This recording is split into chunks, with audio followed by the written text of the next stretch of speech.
লালমনিরহাটের অদিতমারী উপজেলার দুর্গাপুর সীমান্তে আছেন রিপোর্টার সুফিয়ান আল হাসান। সরাসরি যাচ্ছি তার কাছে। সুফিয়ান, আমি এই মুহূর্তে দাঁড়িয়ে রয়েছি লালমনিরহাটের মোগলহাট জিরো পয়েন্ট যে রয়েছে সেখানে।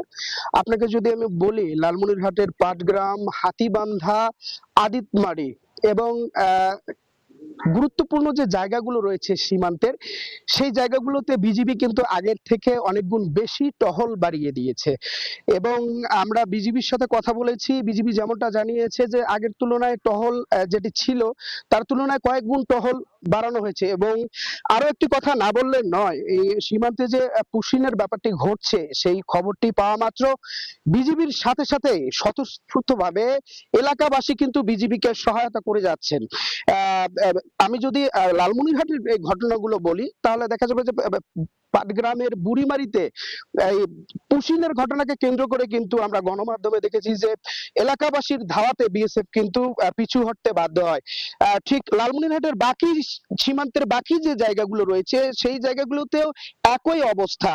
বিজিবি এবং এলাকাবাসী তারা কিন্তু স্বতঃস্ফূর্ত ভাবে সীমান্তে যে পুশিনের যে ঘটনা সেটিকে রোধের জন্য তারা কিন্তু এক ঐক্যবদ্ধ হয়ে কাজ করছেন, আমরা যেমনটি সীমান্ত এলাকাগুলোতে ঘুরে দেখতে পাচ্ছি।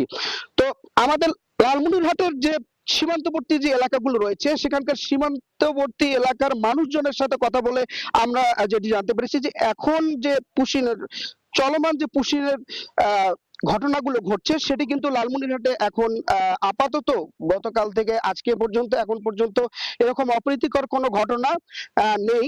তবে আমরা বিজিবির সাথে কথা বলে যেমনটি জানতে পেরেছি, বিজিবি যেমনটি বলছেন যে লালমনিরহাটের সীমান্তগুলোতে যে কোনো ধরনের অপ্রীতিকর ঘটনা তারা মোকাবেলায় সর্বদা প্রস্তুত রয়েছে। তো এই ছিল লালমনিরহাট থেকে সবশেষ। লালমনিরহাট থেকে সরাসরি যুক্ত ছিলাম।